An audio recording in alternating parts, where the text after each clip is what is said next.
기도회에 잘 오셨습니다. 우리 좌우로 인사해 보겠습니다. 성령 충만하십시오. 인사해 보겠습니다. 네, 성령 충만하십시오. 성령 충만하십시오. 아멘. 네. 박물관이 살아있다라는 영화의 주연이었었던 벤 스틸러가 나왔던 월터의 상상은 현실이 된다라고 하는 영화가 있습니다. 이 영화에서 주인공은 라이프라고 하는 오래된 그리고 권위 있는 잡지의 직원입니다. 그런데 이 사람은, 월터는 자기의 삶에 만족을 하지 못하고 수시로 망상을 하면서 자신의 능력이 더 커지는 이런 상상을 합니다. 이를테면 내가 슈퍼맨이 된다든지, 혹은 내가 저 팀에 있는 가장 아름다운 여성과 데이트를 한다면 어떨까, 이런 상상을 하면서 인생을 사는 사람입니다. 그런데 이 잡지사가 폐간을 하게 됩니다. 그러면서 이 잡지사의 거장인 사진작가가 있는데, 숀 오커넬이라는 사람의 사진 중에 25번 사진을 인화해서 표지로 실어달라고 오커넬이 요청을 했다고. 근데 이 담당자가 월터였어요. 그러니까 25번 사진을 가져오라고. 그래서 열심히 찾는데 아무리 찾아도 수천 장의 사진이 다 있는데 25번의 사진만 없는 겁니다. 그래서 이게 지금 큰일 났다. 지금 폐간으로 이 사진 작가가 이걸 요청을 했는데 그럼 네가 찾아와라. 이제 월터가 불평불만을 하면서 작가를 찾으러 갑니다. 그런데 어디서 있는지 나오지가 않아요. 지난달에도 아이슬란드에 화산이 폭발했습니다. 뉴스 보셔서 아시겠지만 그 화산재를 뚫고 아이슬란드에 있다 그래서 갔는데 없어요. 또 이번에 히말라야에 있다 그래서 히말라야를 다 뒤집니다. 그런데 눈 표범을 찍고 있었어요. 25번 사진을 내놓으라고. 그런데 이 작가가 씩 웃으면서, 아니 당신 가까이에 있는데 그걸 몰랐단 말이야. 그게 어디 있었냐면, 이제 결론은, 영화를 보실 분들에겐 죄송해요. 지갑에 있었어요. 그런데 그 지갑, 내가 너무 화가 나서 버렸단 말이에요. 지갑을, 당신을 못 찾아서. 그러면서 이 작가가 하는 이 많은 대화를 하지만 그 논지는 무엇이냐면, 당신은 당신의 가까이에 내가 중요한 걸 뒀는데 그거를 모르시는군요 라는 내용이었어요. 그러니까 가까이에서, 이 사람은 이 직원을 위해서 25번 사진으로 해주세요 라고 잡지사에다 요청한 거고, 그 25번 사진은 이 사람의 지갑에 넣어놨던 거예요. 근데 그걸 모르고 아이슬란드를 누비고 그리고 히말라야를 누벼서 어렵게 그거를 찾아낸 것이죠. 저는 이 영화를 보면서 두 가지를 신앙적으로 느껴봅니다. 첫 번째는, 우리는 우리의 인생이 더 나아지고 더 멋진 어떤 것을 꿈꾸지만 정작 중요한 건 우리 안에 가까이 있다는 것입니다. 마치 성령 하나님이 우리의 곁에 언제나 계시고 우리의 가정과 우리의 인생 삶에 내주하여 주시는데, 그것을 놓치고 지금 어디 있냐고 세계를 곳곳 누리며 불평하고 있는 우리의 모습처럼 말입니다. 사랑하는 온 세계의 성도 여러분, 우리의 가까이에 계신 성령님을 날마다 찾으시길 축복합니다. 그리고 또 두 번째는, 이 사람이 결국은 이 세계를 곳곳 누리면서 돌아와서 그 사람이 성장을 하게 됩니다. 이 영화에서 결국은 그 25번 사진이 뭐였냐면요, 이 사람은 아까 말씀드렸듯이 자기의 인생을 불평하고 더 큰 내게 무언가 있었더라면 망상을 한다고 했잖아요. 그런데 이 폐간 잡지의 그 표지 25번은 이 사람이 묵묵히 일하는 모습이었어요. 감동이 있으신가요? 네, 저만 감동하는 것 같은데. 네, 이런 것처럼 두 번째는, 이 과정을 통해서 이 사람이 또 정말 인생에 중요한 게 무엇인지를 깨닫게 됩니다. 하나님도요, 우리가 이해하지 못하는 어떤 것을 준비하시면서 또 우리에게 그 인생이라는 학교를 묵묵히 이수하도록 우리를 내모실 때가 있습니다. 그래서 원하지 않는 나라들에 돌아다니면서 결국은 돌아오는 것처럼, 하지만 하나님이 우리를 사랑하시고 우리를 택정하셨기 때문에 우리의 인생 학교의 그 졸업식을 하나님이 은혜로 준비하시는 줄 믿습니다. 말씀 한 절 읽고 계속해서 나누겠습니다. 사사기 6장 33절입니다. 시작. 그때에 요단강을 건너와서 이스라엘 골짜기에 진친지라. 네, 34절도 읽겠습니다. 여호와의 영이 기드온에게 임하시니 기드온이 나팔을 불매 아비에셀이 그의 뒤를 따라 부름을 받으니라. 오늘은 사사기의 말씀을 볼 것입니다. 네, 짧게 사사기의 배경을 소개하면은요, 이스라엘 백성들은 출애굽을 마칩니다. 그리고 모세는 죽고 새로운 지도자 여호수아가 되죠. 그런데 여호수아도 이 땅의 수명이 다하게 되고, 그리고 남은 이스라엘 정복 전쟁을 위해서 하나하나 하나님이 가르쳐 주신 대로 땅을 분배합니다. 그래서 성경책을 보시면은 12지파의 지도들이 있는 것을 보실 거예요. 그것들이 이제 두 가지 버전이 있는데, 정복하기 전 버전이 더 많이 실려 있습니다. 그러니까 그 12지파 땅이 여호수아가 척척 줄구면서 이쪽은 유다, 이쪽은 에브라임, 너희가 가서 정복해야 한다. 물론 그곳에 철병거가 있겠지. 하지만 믿음으로 정복해야 돼라고 다 분배를 하고 이제 숨을 거둡니다. 그런데 이스라엘 백성이 그 땅에 들어가서 믿음으로 정복을 했나요? 그렇지 못했어요. 사사기에는 공식이 하나 등장합니다.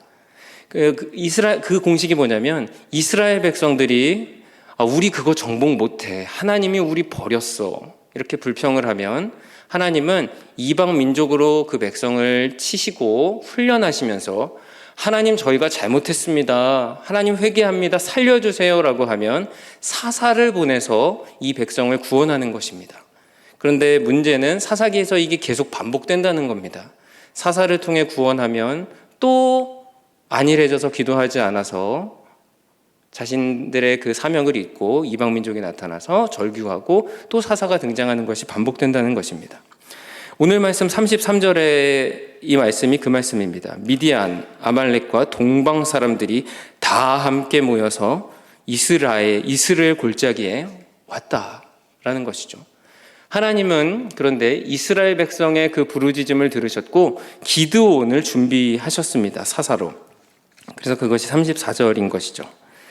자, 그런데 오늘 말씀에 기드온을 부르기 전에 기드온에 대한 인물을 좀 살펴보아야 합니다. 우리 6장 11절 말씀, 본문은 아니지만 함께 읽어보겠습니다. 시작. 여호와의 사자가 아비에셀 사람 요아스에게 속한 오브라에 이르러 상수리 나무 아래에 앉으니라. 마침 요아스의 아들 기드온이 미디안 사람에게 알리지 아니하려 하여 밀을 포도주 틀에서 타작하더니. 오늘 등장하는 기드온은 그러면 어떤 사람이었는가? 이렇게 이방 민족들이 공격하여 왔을 때 그 소문을 들으면 소심한 사람인 것처럼 보입니다. 왜냐하면 곡식을 타작을 해야 되는데 그것을 포도주 틀에 가서 하는 것입니다. 여러분, 포도주 틀이 어떻게 생겼는지 아시나요? 포도주 틀은 이제 포도주를 낼 때 발로 밟습니다. 이때는 그럴 수밖에 없었겠죠. 그러면은 그 포도주가 눌러지고 그 포도주 액이 밑으로 흘러서 어느 구덩이에 모여지게 됩니다. 자, 그러면은 이 포도주 틀은 어느 정도 경사가 있을 것이고 그것들이 모아져야 되니까 웅덩이 같은 것이 만들어져 있겠죠. 그것을 가둬야 되니까요. 또 포도를 잔뜩 넣어서 그것들을 발로 밟는 것도 웅덩이 형식일 것입니다. 그러니까 웅덩이와 웅덩이 두 개를 살짝의 경사를 지어서 만든 것이죠. 그러면 그러니까 이 포도주 틀에서 자기가 타작을 했다는 것은 쉽게 말하면 웅덩이 안에서 타작했다는 말이에요. 그런데 곡식을 여러분들 이것을 잘 털려면 어떻게 합니까? 모래도 있고요, 먼지도 있어요. 그러면 넓은 곳에서 바람도 잘 통하는 곳에서 해야 되잖아요. 그런데 기드온은 이게 너무나 두려웠어요. 이걸 털다가 행여라도 다른 이 이방 민족을 만나면 이걸 다 뺏기게 될 텐데, 그래서 이런 포도주 틀에서 이것들을 터는 것이죠. 그의 성품이 어떤지를 보여주는 곳을 두 군데만 더 소개하겠습니다. 오늘 본문 6장의 초반 부분에 보시면은 여호와의 사자가 기드온을 찾아오는 내용이 나옵니다. 너 나에게 제사 드려라, 제단을 쌓아라. 그래서 제단을 쌓고 번제를 드리죠. 요리와 국을 해옵니다. 하나님이 사자가 말씀하시죠. 너 요리 위에 국을 부어라. 그때 그것에 불이 임하는 역사를 보았어요.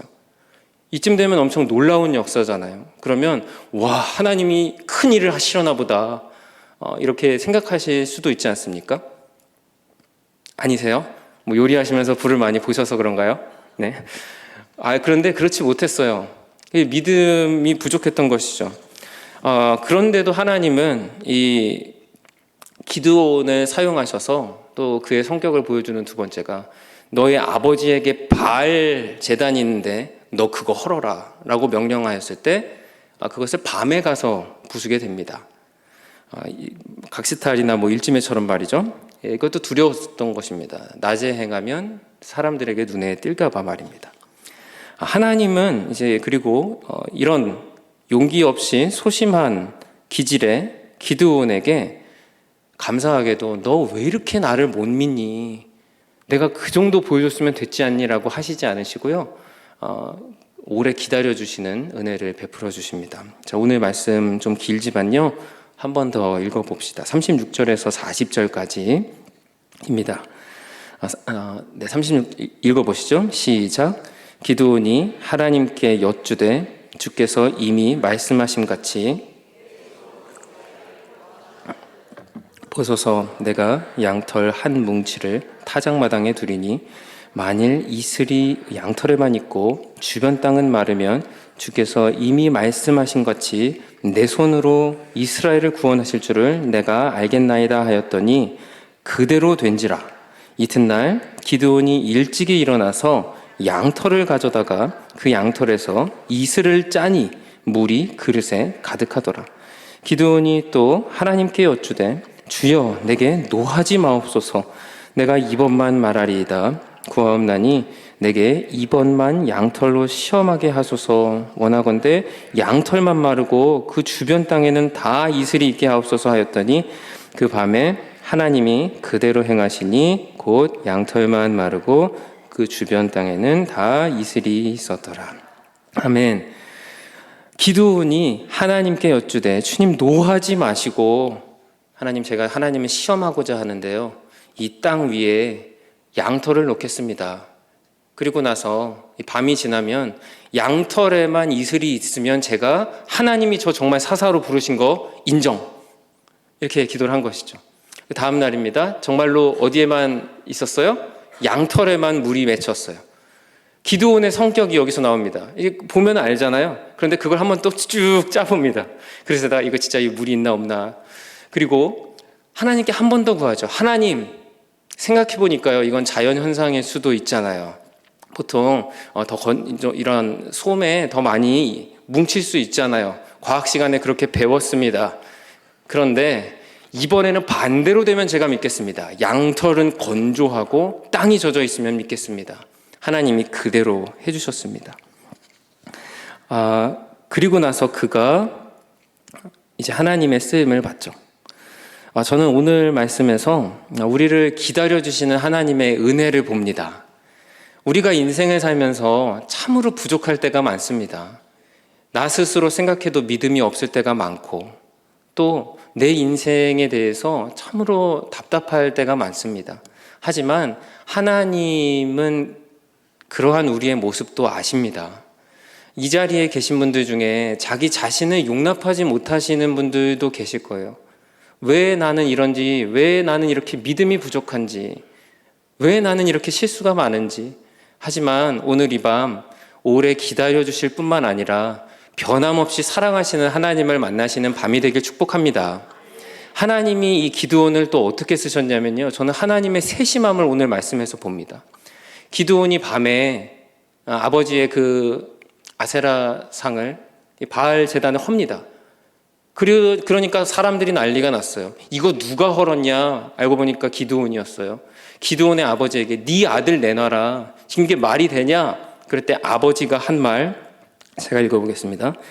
너희가 바알을 위하여 다투느냐? 너희가 바알을 구원하겠느냐? 그를 위하여 다투는 자가 아침까지 죽임을 당하리라. 바알이 과연 신일진데 그의 제단을 파괴하였은즉 그가 자신을 위해 다툴 것이니라 라고 합니다. 쉽게 말하면 바알 제단 그래 부쉈지, 근데 그거 파괴하였는데 바알이 진짜 신이면 바알이 알아서 역사할 거다, 그러니까 다 돌아가라라고 하는 겁니다. 이게 왜 은혜냐면요, 이 말씀은 사실 난해절이기도 합니다. 이 말만 들으면 여러 가지 해석이 가능해요. 첫 번째, 아버지가 정말로 바알이 그렇게 내 아들에게 역사할 것이다 라고 말했다는 의견. 두 번째는 일단은 아들이 죽을 수도 있으니까 다급해서 어떻게든 둘러댔을 수도 있고요. 세 번째는 이 바알이 신이 아닌데, 그러니까 나도 지금 이 문화 속에서 어쩔 수 없이 이거 쌓았는데 바알이 신이 아닐진데 내 아들한테 이거 뭐 해코지 하겠어? 이제 그만해 라는 고백일 수도 있습니다. 정답을 명확히 알 수는 없어요. 한번 말씀을 묵상해 보시고요. 그런데 중요한 건 이것을 기드온이 밤에 행하면서, 사실 낮에 행했으면 이런 논란이 있지도 않았겠죠. 이미 사람들이 데리고 갔을 때니까요. 이 밤에 행하면서 오히려 아버지에게 적어도 이거 정말로 신이 누구신지, 참 신이 누구인지, 바알이 아무것도 행할 수 없으며 하나님이 이제부터 이 집안의 아들인 저를 통해 역사하실 것입니다라는 교훈을 아버지에게 가장 먼저 던졌다는 것이에요. 그래서 이런 소심한 기질의 기드온을 통해서도 일단은 이 아버지에게 먼저 이런 도전의 질문들이 주어졌다는 것에서 저는 하나님의 세심한 가정에 대한 배려도 발견을 합니다. 사랑하는 성도 여러분, 여러분들은 어떤 기질을 가지고 계십니까? 소심한 기질이지만 그럼에도 불구하고 그것을 하나님이 기드온의 연약함을 하나님의 강함으로 이렇게 역사하시는 것을 봅니다. 우리의 연약함이 하나님 손에 붙들려 있을 때는 하나님의 그 강함으로 역사되는 것이죠. 고린도후서 12장 9절에 이렇게 말씀합니다. 이는 내 능력이 약한 데서 온전하여짐이라 하신지라. 그러므로 도리어 크게 기뻐함은 나의 여러 약한 것들에 대하여 자랑하리니 이는 그리스도의 능력이 내게 머물게 하려 함이라. 할렐루야, 아멘. 우리의 연약함은 우리의 편에 있을 땐 연약함이지만 그것을 하나님께 드리면 하나님의 강함이요 우리의 자랑일 줄 믿습니다. 여러분들에게 저는 오늘 함께 나눌 설교 제목이 성령과 기질이라는 제목입니다. 이 제목을 주보에서 보시고 어떻게 생각하셨을지 모릅니다. 장 목사가 이 기질 테스트를 하려고 뭔가 프린트를 준비했나 아쉽지만 그렇진 않습니다. 하지만 제가 질문을 한 가지 드리려고 합니다. 나는 어디에 속하는지를 생각해 보시기 바랍니다. 오늘날 이런 기질이나 심리 테스트는 MBTI나 DISC 여러 검사들이 있습니다. 그런데 인류 최초의 심리 테스트가 뭔지 아십니까? 그거는 히포크라테스, 의학의 아버지라고 하죠. 히포크라테스가 주장한 이 4가지 기질설입니다. 인간을 히포크라테스는 그 피의 어떤 그 흐르는 것들에 따라서 4가지의 기질로 나뉜다고 불렸어요. 한번 생각해 보시죠. 첫 번째는 다혈질입니다. 그런데 이 다혈질은 우리가 생각하는 쟤는 왜 이렇게 다혈질이야가 아니고요. 그 혈기가 이제 그것이 뜨거운 사람이죠. 그래서 그 특성은 낙천적이고 열정적이면서 명랑한 사람들에게 친화적인 사람입니다. 그래서 우리 주변에도 이런 사람들이 있죠. 사람들을 너무 좋아하고 또 사람 만날 때 그것이 에너지가 되는 사람들입니다. 그런데 이 사람들의 이제 단점은 자기에게 대해서, 그러니까 타인에게는 너무 정말로 친절하고 잘 하는데 또 진지하게 자신에 대해서 묵상하는 것이 부족할 수 있어요. 어수선하고요. 그래서 반대로 진득하지 못한 경우, 이것이 다혈질의 사람이었습니다. 두 번째는 담즙질입니다. 담즙질은 담대하다 할 때 담자입니다. 의지가 강하고 활동적이면서 실용적인 리더 스타일입니다. 우리 중에서도 또 어느 조직이든 마찬가지죠. 우리 의견에 대해서 그것을 목표 지향적으로 잘 제시하고 또 어려운 상황에서도 그걸 돌파하는 사람들이 있어요. 담즙질입니다. 그런데 이 사람들의 약점은 이 목표 지향적이기 때문에 오히려 곁에 있는 사람들을 목표로 동화시키면서 그 사람들을 오히려 돌보지 못한다는 약점이 있을 수 있고요. 또 그 감정이 무시되기도 합니다. 성미가 급하기도 하고요. 담즙질 두 번째. 세 번째는 점액질입니다. 이 팀 라헤이에라고 하는 기독교 심리학자는 이 히포크라테스의 점액질을 만사태평 점액질이라고 표현을 했어요. 정말 우리 주변에도 이런 분들 계십니다. 믿음직하고 또 재치도 많고요. 마음이 따뜻해요. 그런데 만사태평하신 거예요. 뭘 해도 느리셔요, 한 박자. 그런데 또 이 사람들이 또 곁에 있으면은 또 든든한 그런 면들이 있거든요. 점액질입니다. 마지막 네 번째, 우울질입니다. 다혈질과 비슷하지만 그런데 감수성이 예민합니다. 완벽주의 기질이 있고 말 그대로 우울한 면이 있습니다. 하지만 이것들이 또 탁월한 분석력이 되기도 하죠. 문제는 그런데 이런 분석력이 자기 자신에게 향해서 너무 자기 비판적으로 자신을 대하면서 자기 연민이나 감정 기복에 빠지기도 됩니다. 네 가지가 있어요. 여러분들은 어떤 기질에 속한다고 생각이 드십니까? 아마 다 답이 다를 것이에요. 그런데 제가 이 얘기를 왜 이렇게 길게 한지 아십니까? 인간이 이런 히포크라테스의 사기질론, MBTI가 됐든 무엇이 됐든 상관없어요. 그 기질이 하나님 손에 붙들려 있으면 하나님 편에서 놀라운 역사의 쓰임을 받는다는 것입니다. 첫 번째, 다혈질. 성경에 나오는 다혈질 누가 있을까요? 맞아요. 베드로예요. 베드로. 열정적이고 낙천적이고 명랑해요. 그런데 어수선하고 진득하지 못해요. 하지만 그런 다혈질의 베드로가 주님의 성령에 사로잡힌 사람이 되었을 때 교회의 최고의 리더가 되는 모습을 봅니다. 담즙질 리더 누가 있을까요? 바울이요. 네. 바울이요. 의지가 강하고 결단력과 어려운 상황에서도 성공적으로 지향하며 리더십 스타일이요. 그렇죠? 바울은 사실 이 담즙질의 사람들은 이 자기 주장이 너무 강하기 때문에 다른 사람의 의견을 귀담아 듣지 않습니다. 하지만 그가 다메섹 도상에서 예수 그리스도의 그 영을 뜨겁게 만나고 나니, 성령을 만나고 나니 그가 하나님의 사람으로 변모된 것이죠. 점액질 누가 있을까요? 아브라함입니다. 아브라함은 하나님이 명령하시면요, 네 하나님, 그렇게 갔어요. 내 고향, 내 본토 친척 아비집을 떠나라. 네 하나님. 성경에 그가 40일 동안 고뇌하니 이런 말씀 보셨어요? 없어요. 그가 그 인생을 살면서 정말로 점액질의 기질인데도 그것을 하나님께 맡겨지니 믿음의 조상이 됩니다. 좀 우울질 누가 있을까요? 우울질 너무 많아요. 성경에요. 성경에 나오는 선지자들 99.9% 제가 보기엔 다 우울질입니다.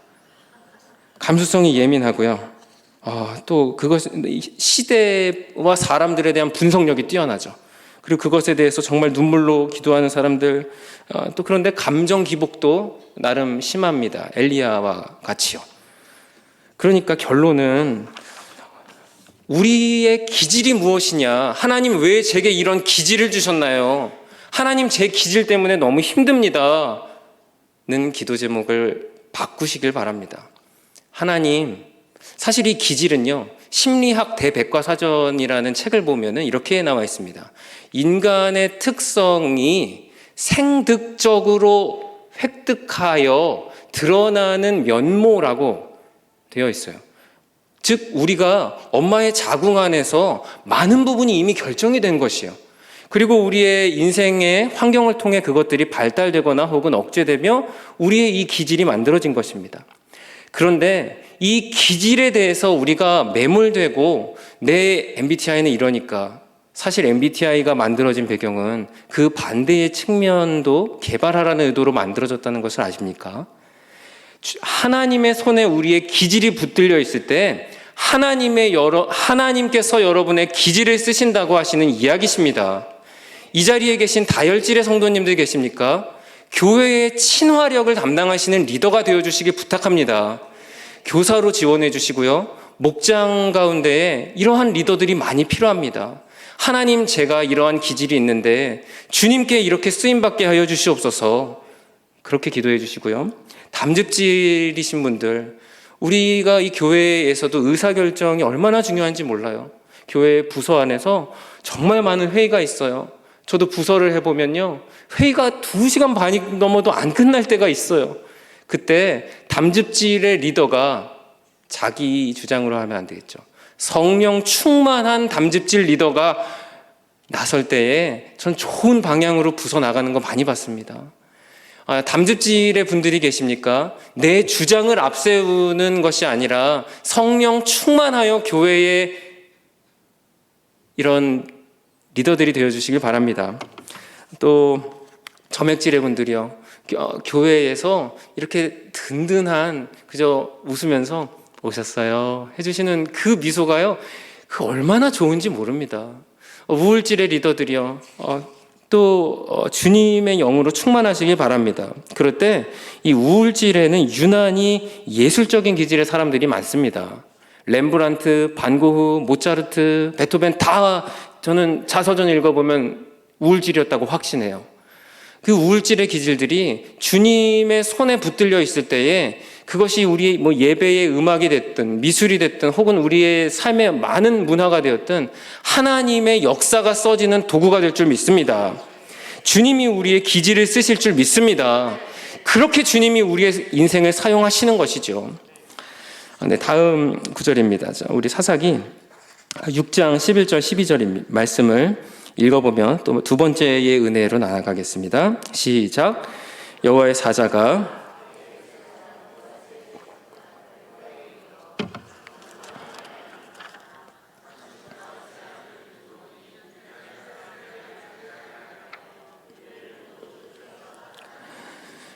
사자가 기드온에게 나타나 이르되 큰 용사여 여호와께서 너와 함께 계시도다. 아멘. 왜 똑같은 구절을 2번 읽으십니까? 이거 잘못 나간 거 아닙니까? 네, 2번 읽은 거 맞습니다. 첫 번째 은혜, 저는 2가지 은혜만 나누려고 하는데요. 첫 번째 은혜는 우리의 기질이 주님의 손에 붙들려 있을 때 그 기질을 주님이 쓰신다고 하는 것이 첫 번째고요. 그런데 2번째는요, 우리 하나님께서는요, 우리의 인생을 더욱더 완전하게 하시는 데 관심이 많으십니다.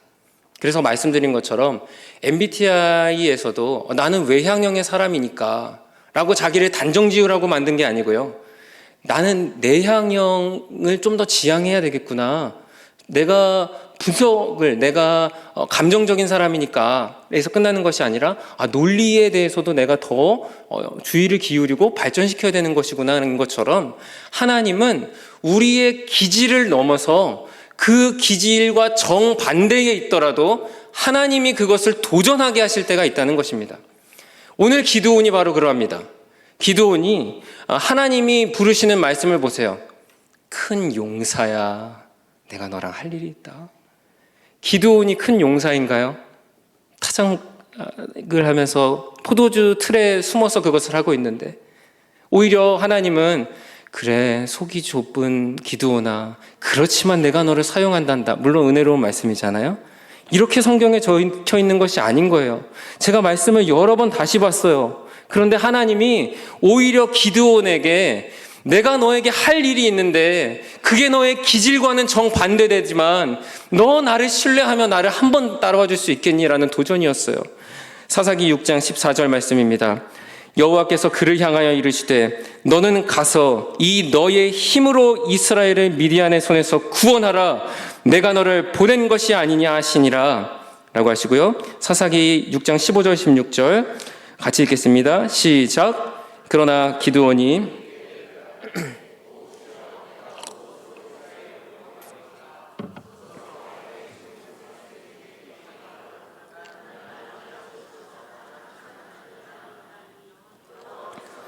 이르시되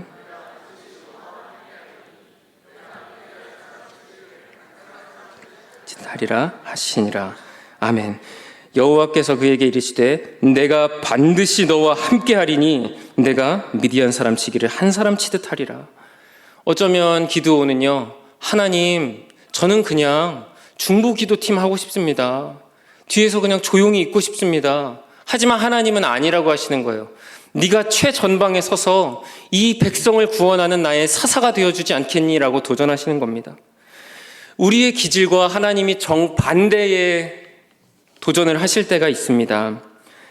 다혈질의 사람들에게도 네가 진득하게 말씀을 묵상해주지 않겠니?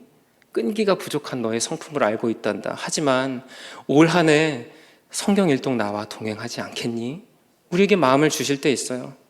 1월에 그렇게 마음을 주셨는데 레위기에서 멈춰버리신 이 자리에 다혈질 분들이 계시다면 다시 성경을 읽으실 수 있는 감동을 얻으시길 바랍니다. 담즙질의 분들 가운데 그 기질과 정반대의 감동을 주실 때가 많이 있어요. 그래, 도전적이며 또한 그 주장을 할 수 있는 나의 담즙질, 너 아무개야. 하지만 네가 겸손하였으면 좋겠다. 가끔 네가 오만하여지거나 도도하여지거나 사람들에게 강압적인 모습을 보일 때 내가 너무나 많이 네가 걱정이 된단다.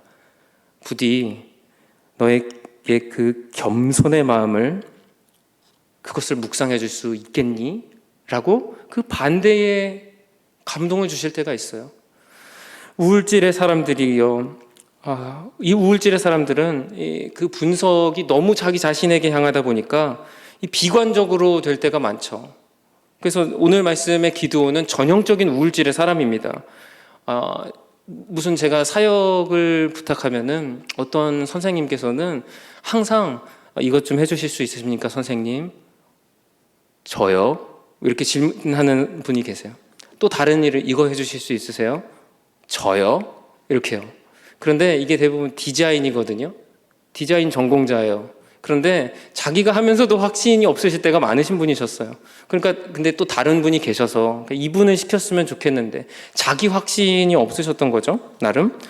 그러다 보니 우리 안에서 자기의 자신에 대해 비관적으로 생각하고 감정 기복 혹은 신경과민, 자신에 대해서 서글퍼지고 그런 마음이 들 때가 있습니다. 하나님이 그것에 대해 도전하실 때가 있어요. 기드온에게 너 맞단다.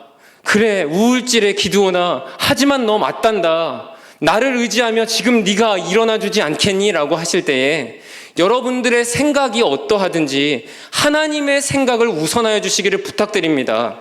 우리 인간의 생각이 자신이 아무리 분석적이고 통계학과 나와서 정말로 그것이 잘 맞을 수 있어요. 하지만 하나님이 맞다고 하시면 내가 아니라고 할지라도 그것이 맞는 의견인 줄 믿습니다. 하나님이 아니라고 하시면 나의 분석과 나의 의견이 그것이 아니라고 말하여도 그것에 대해 우리가 나간다면 하나님이 일하실 줄도 믿습니다. 여러분 정말 믿으십니까? 하나님은 많은 일을 하십니다. 우리가 생각하는 것보다, 내가 하고 있는 일보다 하나님이 하시는 일은 눈에 보이지 않을 정도로 많습니다. 그 하나님의 일하심을 신뢰하십시오. 점액질의 분들이요, 우유부단하실 때가 많으시겠지만 그것들에 대해서도 이분들은 담즙질과 정반대로 어렵더라도 기도하고 결정하는 것을 훈련하셔야 될 때가 있어요. 하나님께서 너 결정하여야 되지 않니? 라고 할 때 마음이 어려우시더라도 믿음으로 그 걸음을 떼주시길 축복합니다. 그러면 이것이 어떻게 가능할까요? 저는 이제 결론을 다 말씀드렸고요. 이제는 그 유일한 방편을 소개하고 설교를 맺을 것입니다. 말씀 마지막 34절 읽어보도록 하겠습니다. 시작. 여호와의 영이 기드온에게 임하시니 맞느니라. 정답이 34절에 나와 있습니다. 여호와의 영이 기드온에게 임하시니입니다. 사실 성령님은 우리 예수님이 부활하시고 그 숨을 내쉬며 우리에게 주신 선물이십니다. 그래서 이 신약 시대에 성령 하나님, 이제 삼위일체 하나님이 다 드러났기 때문에 아주 중요하신 분이죠. 그런데 구약에는 성령님이 잘 드러나시지 않을 때가 많은데요. 오늘 그 주님이 어떻게 일하시는지가 선명하게 나옵니다. 여호와의 영이 기드온에게 임하시니. 여러분들의 인생의 고민들, 여러분들이 해소가 안 되는 그 기질적인 질문들, 인생의 질문들의 답이 여기에 있습니다. 성령님이 임하시면 됩니다. 성령님이 임하시면 내 기질이 나의 육신으로 드러나는 것이 아니라 하나님의 역사로 드러날 것입니다. 성령님이 임하시면 나의 부족한 기질, 도저히 도전할 수도 없고 도저히 쳐다도 보기 싫고 눈물만 나는 그 방향이 하나님의 역사로 뚫려질 줄 믿습니다. 성령님은 보혜사세요. 보혜사는 영어로 카운셀러, 상담자입니다. 그 상담을 하는 가운데 상담의 놀라운 일들이 많지 않습니까? 예수님은 기묘자요, 모사시요, 전능하신 하나님이십니다. 기묘자는 큰 일이라는 뜻이고요. 모사가 바로 똑같이 카운셀러, 상담자십니다. 예수님은 우리의 좋은 상담자가 되어주시기 때문에 그 성령님께 우리가 나아가면 우리의 인생을 상담해 주시고 우리의 그 인생에 대한 해답을 주시는 것입니다. 상담은 또한 고백이죠. 우리가 이 밤에 나아온 건 고백을 위해서입니다. 상담을 할 때에는 고백이 필요합니다. 그 사람의 솔직한 고백이 없으면 상담자도 아무것도 해줄 수가 없어요. 이 밤에 나왔다가 그저 돌아가시는 분이 혹여 계시지는 않으시겠지만 혹여 그러시다면 입을 열어 여러분들의 그 인생을 돌아보시며 여러분들의 기질을 돌아보시며 하나님이 어떻게 내 기질을 사용하시면 좋겠는지를 기도하시고 또한 그 반대의 방향도 상담자 성령님께 기도하시기를 부탁드립니다. 그때 주님이 우리의 인생을 읽으십니다. 그리고 우리를 고린도후서 5장 17절과 같이 그런즉 누구든지 그리스도 안에 있으면 새로운 피조물이라 이전 것은 지나갔으니 보라 새 것이 되었도다 라고 역사해 주실 것이기 때문입니다. 이제 설교를 맺겠습니다. 오늘은 기드온에 관한 말씀을 보았습니다. 기드온은 전형적인 우울질의 대표주자였습니다. 하지만 그의 삶에 찾아오신 성령님이 계셨고 그 성령님의 붙들림의 인생을 맡겼더니 그의 소심한 기질을 통해서도 그의 가정에 바알 제단을 세웠던 아버지에게 하나님의 도전의 말씀이 임하는 것을 보았고요. 또한 정반대의 기질로 너의 생각과 다르겠지만 나를 믿고 나오지 않겠니? 그것에 대해 믿음으로 응전하였을 때 하나님의 놀라운 구원의 역사를 봅니다. 우리에게는 다 기질이 있습니다. 이 자리에 있는 분들은 사실 인간의 기질은 4가지로 나누어지지 않습니다. MBTI 16가지 그 분석으로 인간이 나누어지지 않습니다. 그런데 상관없습니다. 왜냐하면 나의 기질은 성령 하나님이 이미 너무나 잘 알고 계시기 때문입니다. 여러분의 인생의 해답을 다른 곳에서 찾지 마십시오. 좋은 상담자이신 성령님께 나아가십시오. 눈물로 기도하십시오. 그럴 때 우리의 기질이 변화됩니다. 사실 기질은 변화되지 않는다고 심리학자가 말합니다. 기질은 그대로 가는 것이고 그것이 어떻게 성격으로 드러나는지라고 표현하죠. 이것은 매우 성경적입니다. 사실 성경에도 기질이라는 2단어가 전혀 나오지 않습니다. 하지만 기질이 하나님의 손에 붙들릴 때와 그렇지 못할 때의 단어는 명백히 나옵니다. 하나님 손에 붙들린 기질은 성품, 인격, 은사라는 단어로 드러날 것이며 그렇지 못할 때에는 육신, 육체, 소욕, 정욕, 옛사람, 옛자아라고 하는 단어로 드러날 것이기 때문입니다. 사랑하는 온 세계의 성도 여러분, 여러분들의 기질을 하나님께 드리십시오. 하나님이 역사하실 줄 믿습니다. 여러분들의 그 기질이 하나님께 드려질 때 우리의 가정과 교회와 이 사회와 역사에 이르기까지 성령 하나님이 우리를 통해 일하실 줄 믿습니다. 그렇게 축복하며 나아갑니다. 찬양하며 나아갑시다.